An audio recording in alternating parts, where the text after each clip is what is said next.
It's always extremely disturbing anytime you find anyone dead, especially on a college campus. And unfortunately, the University of Georgia, Athens has had two in the last week. One that they deemed a suicide, the other not so much. A nursing student found dead on the campus, just slightly outside of the campus in a field. So, yes, they are suspecting foul play, but you have to start to wonder, does this somehow connect to the suicide? And I'm saying that in air quotes. I don't know enough about the suicide to say much, but two deaths in a week on a rather small campus, that does seem to be a bit much, don't you think? Yeah, that's a bit of a problem. And, anytime there's something on campus, it just alerts everybody and makes everybody's hair stand on end, because these are close-knit communities. Everybody knows everybody. And if you don't know people personally, you all kind of travel in your same groups and you do the same things and there's routine. And this just throws everybody into a tizzy. And I was reading, it's not part of our story, but the police advised students to not travel by themselves on campus, but to stay in groups. So they are obviously concerned that something is going on here. It all happened when the body of a 22-year-old nursing student, Laken Hope Riley, discovered on Thursday, just sending shockwaves through everybody. Riley, a student at the Augusta University and a resident of Athens, reported missing by a friend after she failed to return from a routine jog at the UGA Intramural Fields on Thursday morning. A subsequent search led by the UGA police chief, Jeff Clark, ended in a harrowing discovery when Riley's lifeless body was found in a wooded area behind a lake on campus. The grim revelation was shared with the public during a press conference, and Chief Clark revealed that Riley was found unconscious, without vital signs, with visible injuries. Despite efforts by medical personnel, she was pronounced dead on the scene, so she was sitting there for some time.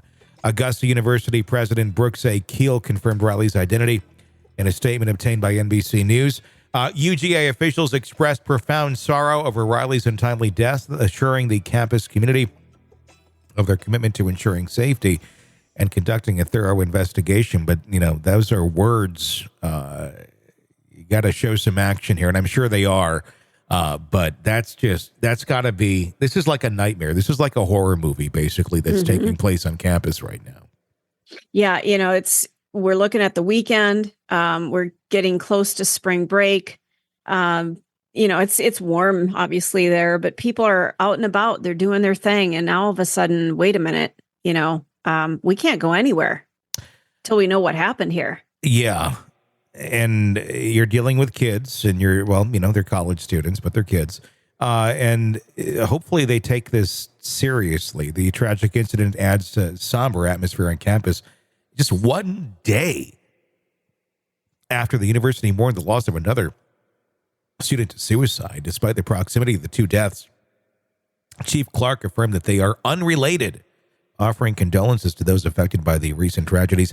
I know nothing about the suicide, but I do wonder a little bit. I mean, it does seem a bit off that these two things happened side by side. What do we know about the suicide? Do we have any information on that? No information and whatsoever. Oftentimes suicides are not covered very well out of respect for the families and such, and that's just the reality of it. Suicides oftentimes go unreported because of the act of what it was, but it certainly raises some eyebrows, like, was this a suicide?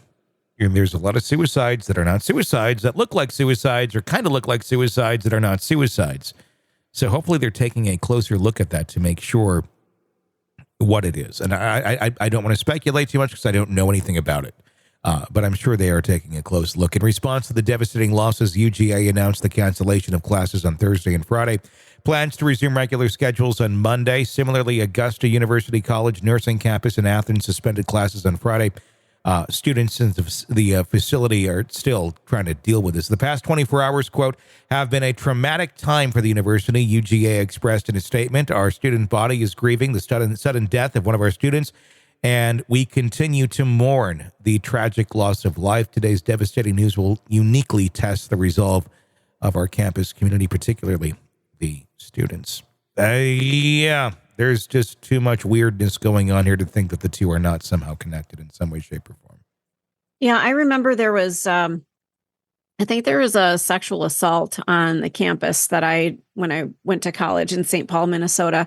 And people were really on high alert for numerous weeks. No longer would you run over to the dining hall and grab a snack late at night. It like your whole schedule changed. Like it was just not safe to go anywhere. And it may have been safe, but boy, we didn't think it was.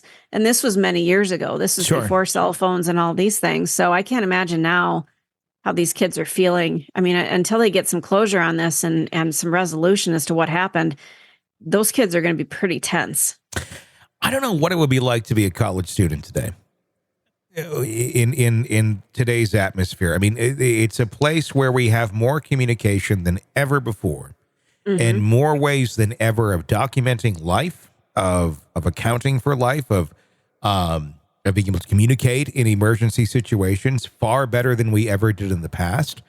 But do we feel any more secure today if we were to put ourselves there from what we experienced when we were younger? I mean, would you? I don't know.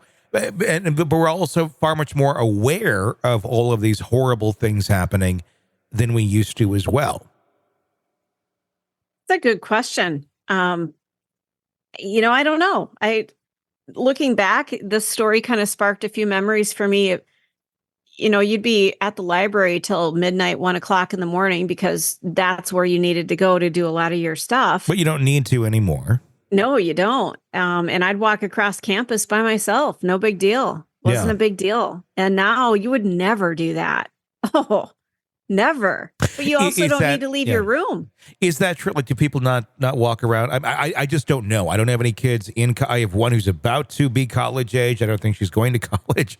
But is that, I have no idea what college life is like today, in terms of what people do and what's acceptable and what's not acceptable, or safe or not safe. And it probably is by the individual, but are people not doing that? Are they not wandering across the campus late at night like college students used to do, from library to resident hall and things like that? I think if they're going anywhere, it's just, maybe for food. Yeah. No, you know what? You get stuff delivered. Again, you never even have to leave your room. Well, in groups, and that's good. I totally believe in that. I think that's just, for the safety of anybody. But yeah, it's just interesting. We have more ways than ever to communicate emergencies, but we get more locked down than we ever have been before. Like, so what, has this helped anything? Just the expansive nature of our technology and what we have, has that made us more safe, or has that made us, maybe it has, but has it made us actually, feel more comfortable to live a life out there in the world, in the wild, if you will, without fear? Yeah, it's a really good question. Never thought of it that way. Huh. Yeah. I don't know.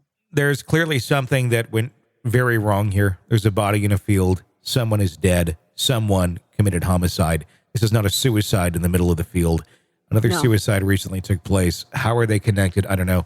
But it is certainly something that, if I were on that campus, I too would be also very much being extremely vigilant at this moment. Want to listen ad-free? Want advanced access to all of our interviews before anyone else? Become a True Crime Today Premium Plus subscriber on Apple Podcasts. You get every episode commercial-free, so you can binge on true crime until you can binge no more. Search True Crime Today Premium Plus on Apple Podcasts now, or go to our podcast page and sign up now. More of the Hidden Killers podcast next.